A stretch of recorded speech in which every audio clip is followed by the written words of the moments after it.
यह एक सुंदर, भावनात्मक और एक पवित्र कहानी जिसमें सावन माह, कांवड़ यात्रा और समुद्र मंथन तीनों को एक सूत्र में पिरोया गया है।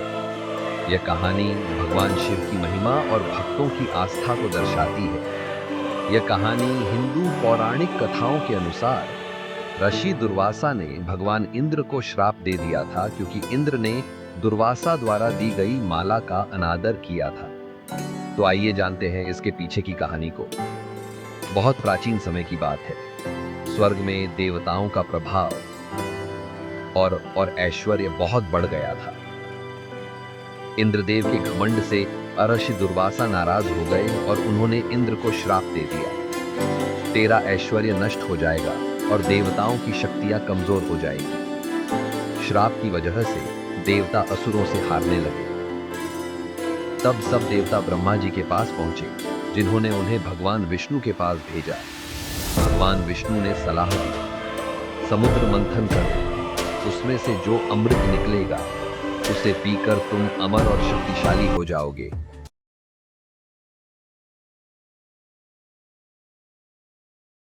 देवताओं और असुरों ने मिलकर क्षीर सागर का मंथन शुरू किया। मंदराचल पर्वत को मथनी बनाया गया और वासुकी नाग को रस्सी। मंथन शुरू होते ही सबसे पहले निकला हलाहल विष, इतना जहरीला कि पूरी सृष्टि नष्ट हो सकती थी। देवता और असुर डर गए। तब सब भगवान शिव की शरण में गए। भगवान शिव ने सृष्टि की रक्षा के लिए वह घातक विष पी लिया।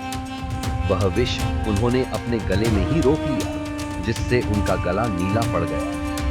तभी से उन्हें कहा जाने लगा नीलकंठ महादेव। विष की गर्मी बहुत तेज थी, जिससे उनका शरीर भीतर से जलने लगा। तब माता पार्वती ने उनका गला पकड़ लिया ताकि विष नीचे न जाए। भगवान शिव को शांत करने के लिए देवताओं और ऋषियों ने गंगा जल अर्पित किया। गंगा जल की ठंडक से शिव जी को राहत मिली। यही वह समय था, श्रावण सावन का महीना।